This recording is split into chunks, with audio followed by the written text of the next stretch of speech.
Hello, everyone. There's even more information coming out, and I do want to discuss that as well. It would seem that this is going to be a busy year for hardware, so let's get right to it.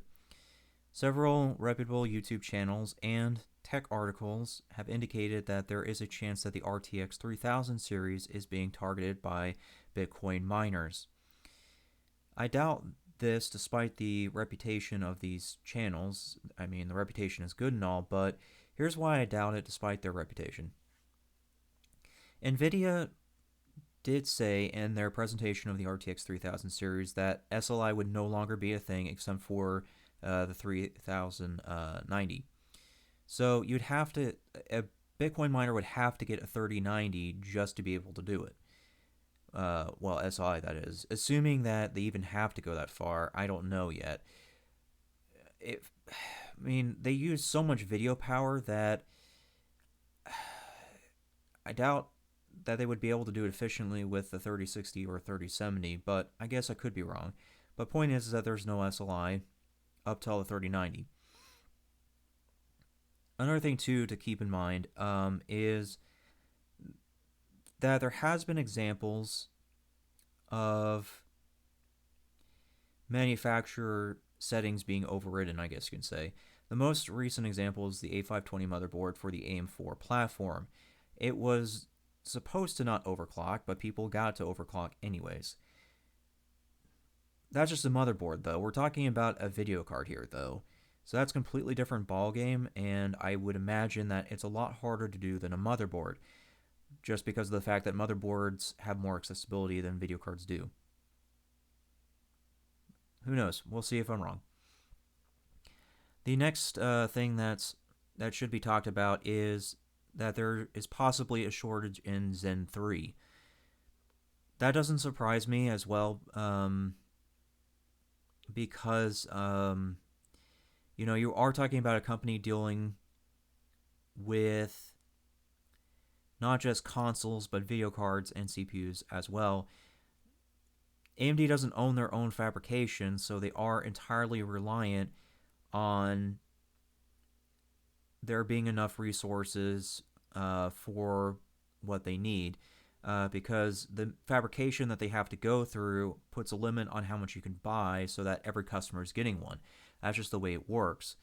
So, while I did anticipate a shortage with NVIDIA and AMD, I was not anticipating a shortage with Zen 3. Although, now that I see it, I should have predicted it sooner. Oh well, it is what it is. Now,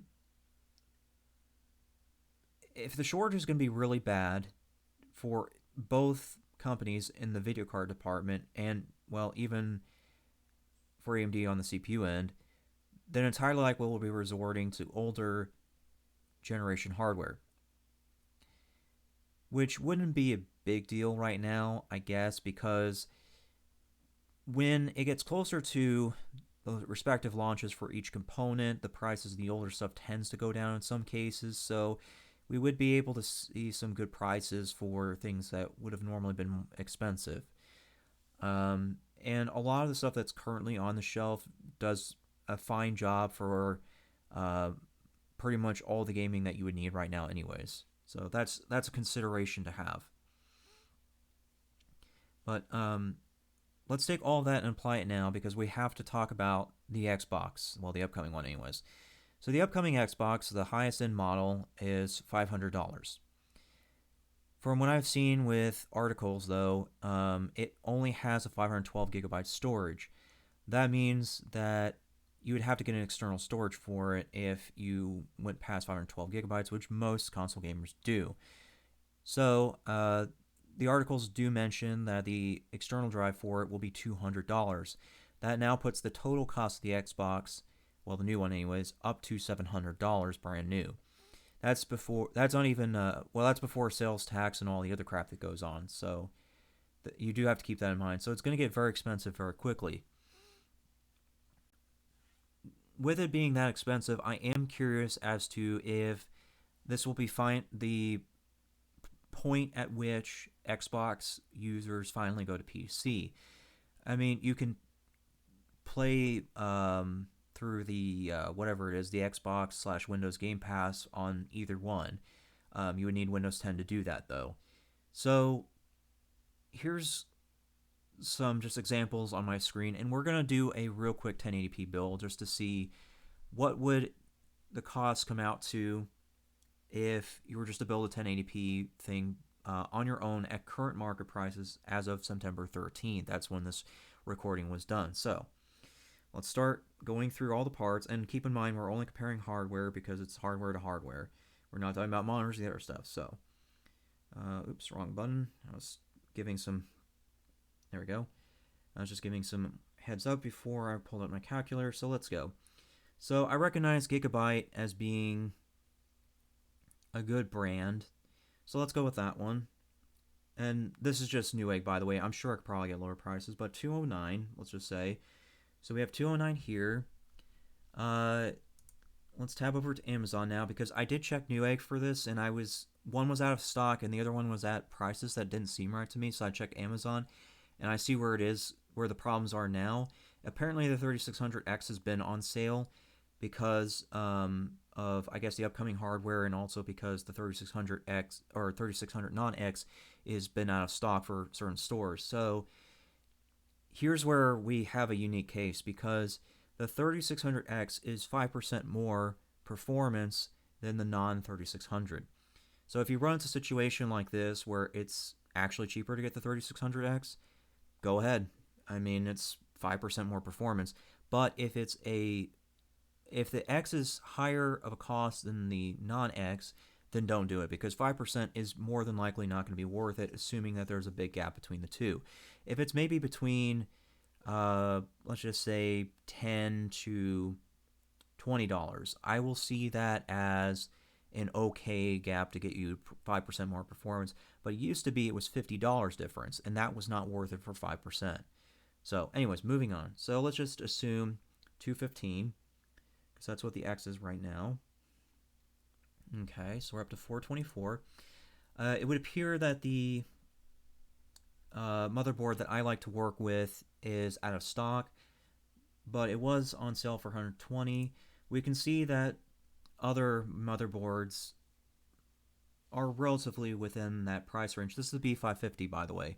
There's a very good reason I'm using the B550 instead of some of the older motherboards. It's because I want the person building this to have the option to upgrade to 4th gen if they want to later on without many hassles. Not only that, you're getting all the newer stuff anyway, so there's that. So, assuming that this motherboard is out of stock, I would look for the next thing on the reviews, with the exception of MSI. I will go ahead and point this out as well, that I am avoiding MSI for any builds that I do. There's a video by Gamers Nexus regarding MSI's scummy or shady practices, and quite frankly, I don't like it, what they've been doing. So I am boycotting MSI, and I'm avoiding their products no matter what the reviews tell me. So the next best thing I can do if that's out of stock is I can go to the B550M from Asus. The B550 has, from what I've seen in reviews, average audio, and thermals aren't that great. But if you have a good case, you shouldn't run into any bad thermals with this motherboard. So let's just go and do under 20. Okay, so now let's look at power supplies. So I can see that right away we have two options for the reputable brands. I do recognize both the Earthwatts Gold Pro and Neo Echo being in reviews. The difference between these two is 50 watts, and one being semi-modular and one not.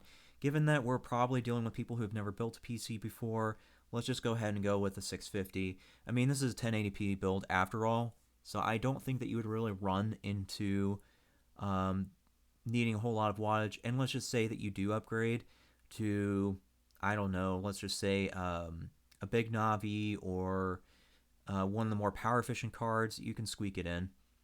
Because that's another thing too you have to be aware of, is that while this is cheaper, the problem is it requires more wattage. Because look, it's 95 watts versus 65. So that's another reason too that I kind of want to work with the 3600.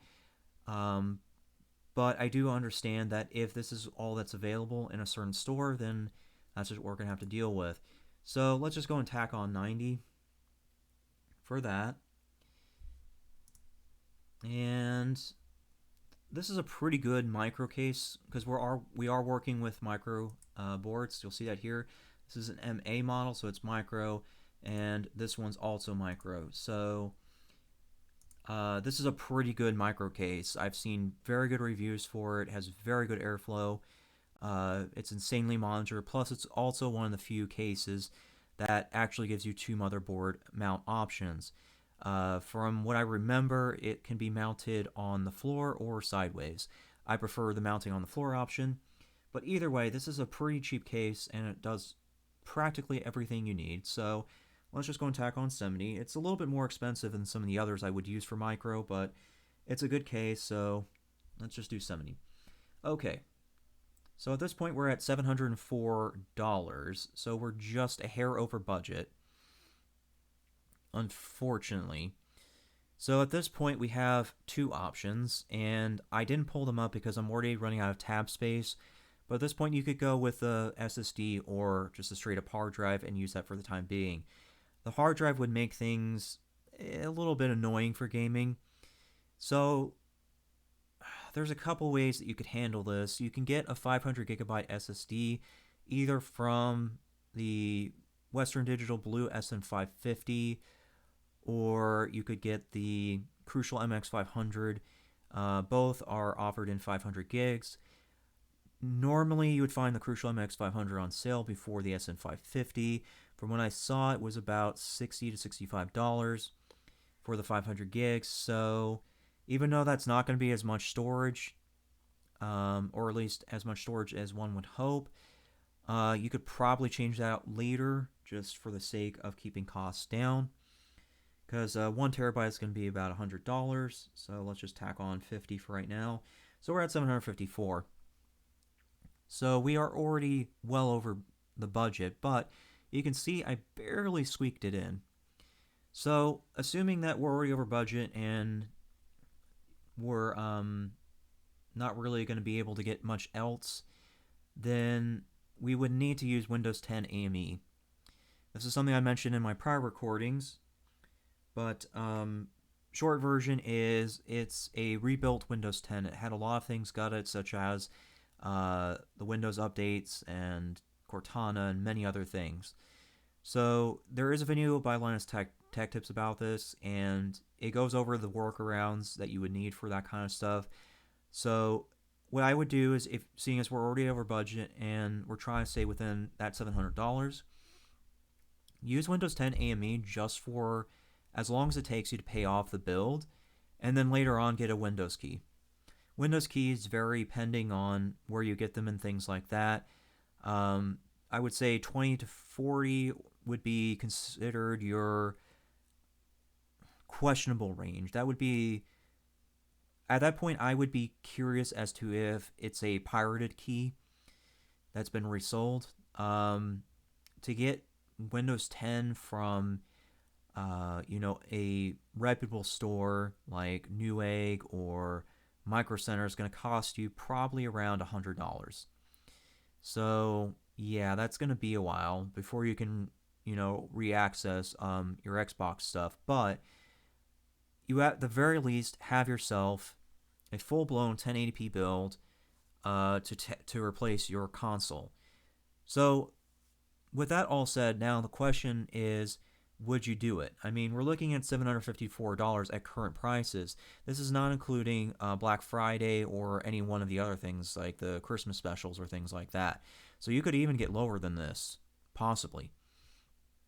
So yeah, what would you do? Would you, if you were in the shoes of a current Xbox owner, would you make that move to PC? You can still use a controller, and you would actually get access to more games once you reach Windows 10 because of that whole Xbox thing. So my question stands, and I'm very interested to hear what you have to say. So please post it in the comments. If you have any other questions, also post that in the comments. I look forward to that. Thanks for listening.